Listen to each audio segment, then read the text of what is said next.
After a long spell, we finally got a sunny holiday morning. While hanging out the bedding, I heard heavy footsteps approaching. Entering the living room were John and Emily. Both carrying a lot of stuff and panting, but upon seeing me, they grinned and dropped a bombshell. "We're moving in with you from today. If you don't like it, divorce and leave." Stunned, I watched as they started spreading out their belongings in the living room. Then, Sarah entered, looking apologetic, and I quietly spoke up. "Is this really okay? I mean, she's..." "What?" John, hearing my words, turned pale and dashed out of the house. A few minutes later, he called, shouting loud enough for Emily to hear. "Are you kidding me? Why didn't you say anything?" "Oh, I mentioned it before, didn't I?" After a pause, John said, "I'm coming back home," and hung up abruptly. Emily looked like she was about to faint at John's yelling. "I can't wait for John to come back." At my words, Emily flinched. "Brace yourself, the real fight starts now. I am Linda Thompson, a 45-year-old office worker. Last year, I got transferred to a department with lots of overtime, leading to hectic days. I married John when I was 40. We met at a company year-end party where John was a guest. I was his hostess, and we hit it off since we were from the same hometown. John, 5 years my senior, was a go-getter, and I was grateful, having given up on marriage as I neared 40. We married after a year of dating.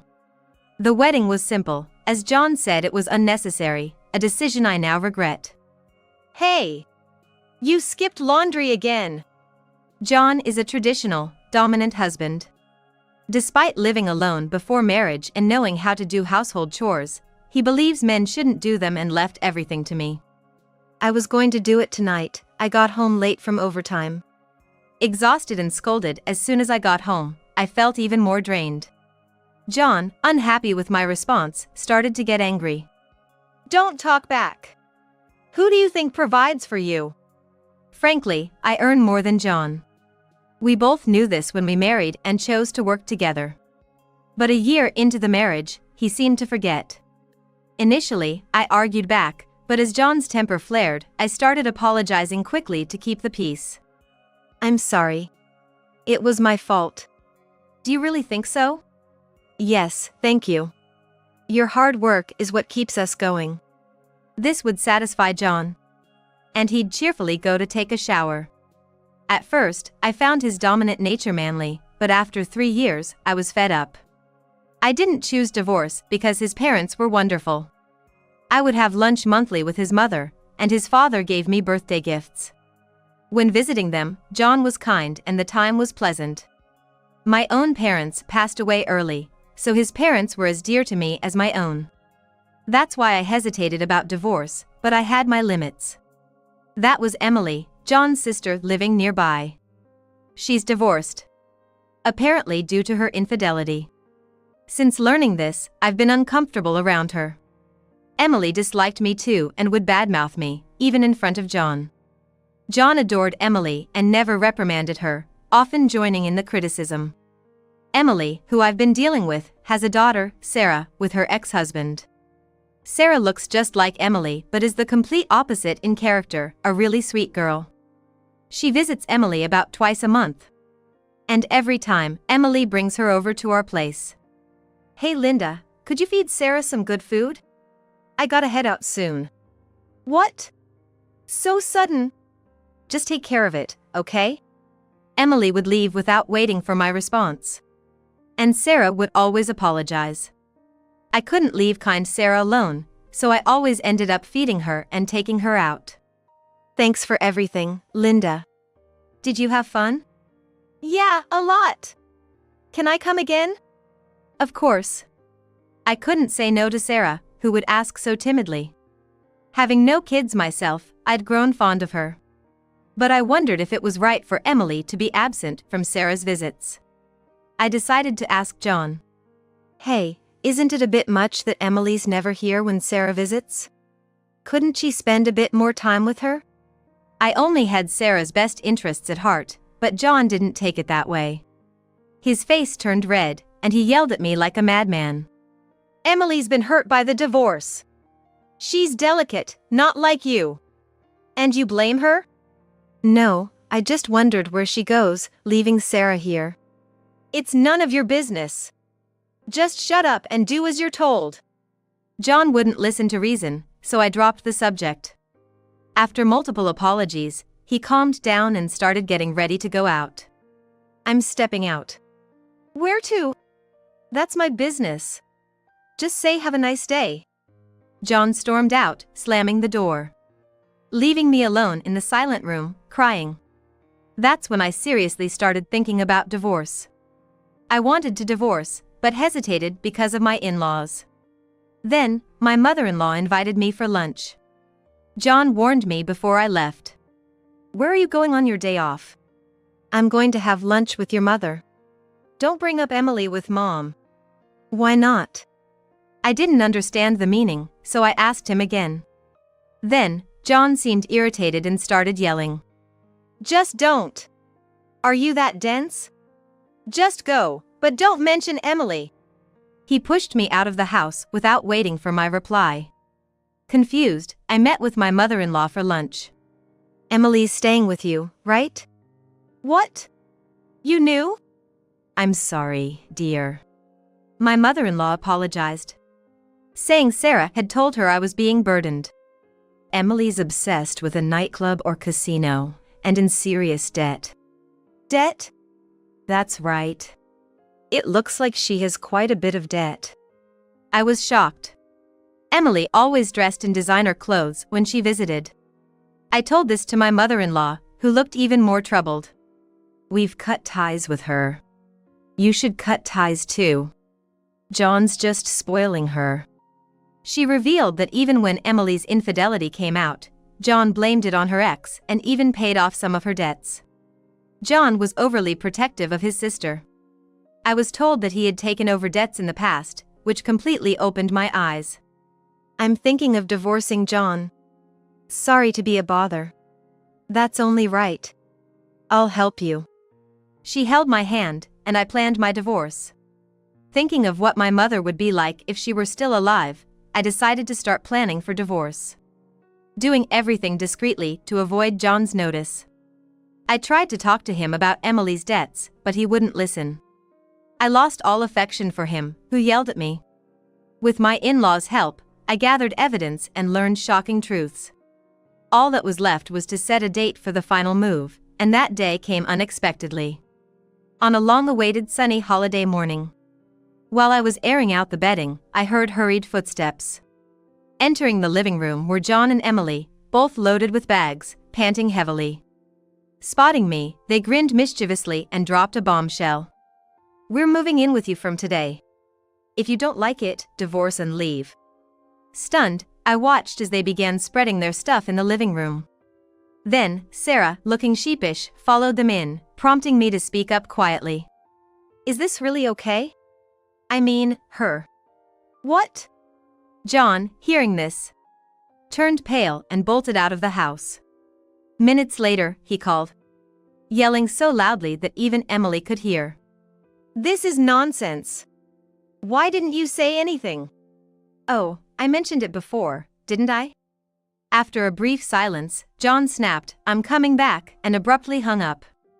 Emily looked like she was about to faint at John's yelling. I can't wait for John to come back. At my words, Emily visibly shuddered. Brace yourself, the real fight is about to begin. Upon his return, John confronted Emily. Emily! What's this about debts? I didn't know anything about this. It's just a little debt.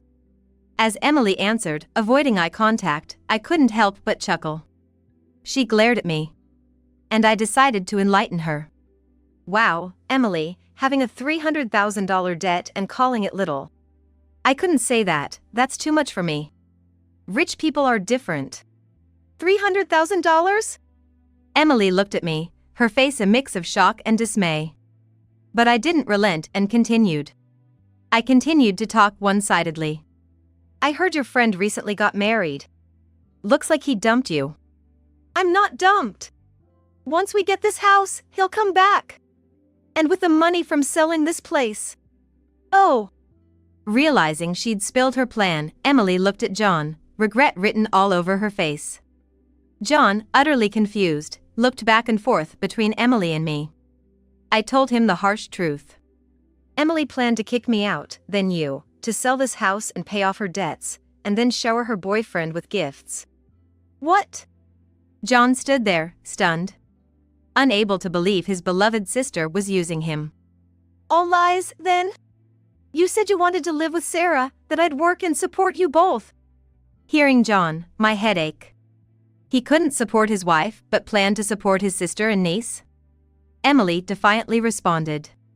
You're just an ATM to me, John. Once we sell the house, I can go back to him. Won't you help me out? ATM? What the? Oh, shut up.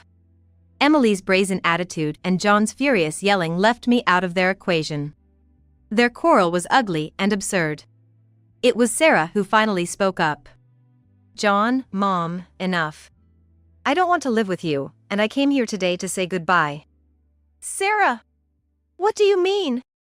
Both Emily and John were stunned, stopping their fight to look at Sarah. She sighed heavily, looked straight at Emily, and began to speak slowly. Mom, you're not interested in what I have to say, right? I think I mentioned it before, but I'm going to study abroad after high school. So, today was about saying goodbye. I never heard that! Emily exclaimed loudly. Sarah looked at her mother coldly, her gaze icy. That's because you never listen. You're always chasing after men. I don't need a mom like that. For me, Linda's been like a real mother. What? What do you mean by that? Emily glared at us as if we were enemies. I was just as surprised. Sarah came over and hugged me tightly. Thanks for always being there, for the delicious meals, for listening, and for taking me out. You felt like my real mom. Sarah's words made me tear up. Everything I had done for her felt rewarding, filled with a sense of fulfillment and happiness. I never had children, so I often wondered if I was doing right by Sarah. I was very impressed. Sarah, I've been so happy to have you. Do your best over there, okay? As I wiped my tears, Sarah smiled at me. Yeah, I want to call and message you. Is that okay? Of course. We shared a smile, while Emily looked on, seething with envy. Then, as if struck by an idea, she started to smirk. Sarah, I'll come with you. What? Why? It'll be hard for you alone over there. Let's live together. They're gonna pay for living expenses, right? Her audacity left me speechless. Sarah looked just as appalled. Unaware of our reaction, Emily fantasized about her life abroad. While you're at school, I'll go to the beach or shopping, and while she's at work, I'll nap. At night, maybe I'll go out. Emily's plan was all about play, no work. Sarah looked at her with contempt, then suddenly burst into laughter. What's so funny? It's hilarious. Like I'd want to live with you. And I'm staying in a student accommodation, so you can't come. Emily's face turned red with anger. But Sarah didn't stop. Just as Emily was about to snap and lunge at Sarah, a stern voice intervened. Enough of this. Dad! My father-in-law appeared in the living room, with my mother-in-law beside him, looking furious. Linda told us everything. When will you stop causing trouble for others? Mom! It's a misunderstanding. Sarah decided this on her own. Emily's explanation was cut short as our mother-in-law raised her hand. A slap echoed in the room, followed by silence. Emily was the first to speak. That's terrible. Hitting me. My mother-in-law sharply retorted. You deserved it. You've been a nuisance to Linda. I was wrong to leave you be. You're going to live with relatives from now on. Emily, pale-faced, turned to John for help, but he looked away, having realized her betrayal. Left alone and in despair, Emily was led out by my father-in-law. Look, I'm sorry. I should have listened more to what Linda had to say. From now on, I'll make sure to listen. To think there'll be a next time, what an optimistic mind you have. John's flippant remark was sharply cut down by my mother-in-law. John, taken aback, looked on as she continued with an emotionless expression. I told you before, didn't I? To cut ties with Emily, especially if you were going to get married. But you didn't listen. The only choice you have now is divorce. John's face turned pale as he looked over at me. I smiled at him, a bit of relief before dropping him into hell. Then, when he felt a little relieved, I opened my mouth to send him to hell. Let's get divorced. I'll be asking for alimony too. For your verbal abuse. And I know your infidelity. Infidelity? What are you talking about? John stumbled over his words, feigning ignorance. It was pathetic to think I ever found him reliable. I pulled out several photos from my bag. You know this woman, don't you? Did you spy on me? It's your own fault for doing things worth spying on, isn't it? Ugh. John, with no room for argument, stayed silent, looking defeated. I laid out the papers in front of him and had him sign. After everything was finalized, I spoke to John with a smile. Thanks for everything. But, to be honest, I earned more, did all the housework, and managed everything else. It was me who took care of you. So, take care. And don't forget the payments. John had nothing to say in response. I said my goodbyes to my mother-in-law and left our home. My belongings would be picked up later, and I planned to spend the night at a nearby hotel after dropping Sarah off at her place. The room was beautiful, the bed soft. A space where there's no one to complain about. That night, I regained my freedom for the first time in 5 years. The next day, I officially asked a lawyer to proceed with our divorce. My mother-in-law apologized and assured me that John would transfer the full alimony within a week, which he did. John had given most of his savings to Emily, so my in-laws covered the alimony. And said they'd make sure John paid them back in full. John lost his job and, along with Emily, was sent to live with a different relative. They run a ranch, and he's worked hard every day without a break. Escape is impossible for him since he's never driven on mountain roads before. While I feel it's tough for him, I don't pity him. John's mistress turned out to be a nightclub worker who saw him as just another customer. She didn't even know he was married and apologized to me. Even returning the designer bags he'd given her, which I sold and used the money for lunches with Sarah. Emily ended up with relatives near the sea, working hard from dawn every day. Her once well-maintained appearance has deteriorated. Apparently, she's working off the child support debt she owed Sarah's father, which the relatives had to cover. I can only hope that she will change her mind even just a little. Sarah, on the other hand, successfully went abroad and is enjoying her dorm life.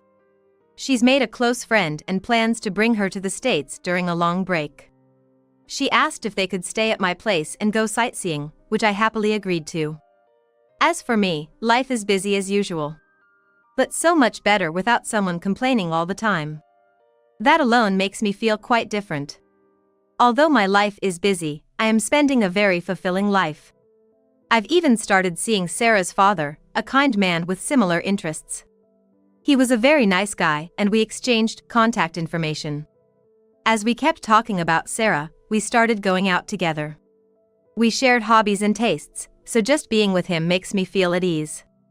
We've grown close, and it's a comfort I never had with John. Sarah's thrilled about us and jokingly asked when we're getting married. I haven't thought that far, but who knows what the future holds. For me, Sarah is like a real daughter. Sarah thinks so too. I hope we can become a true family someday. With that hope, I head to work each day, looking forward to what the future might bring.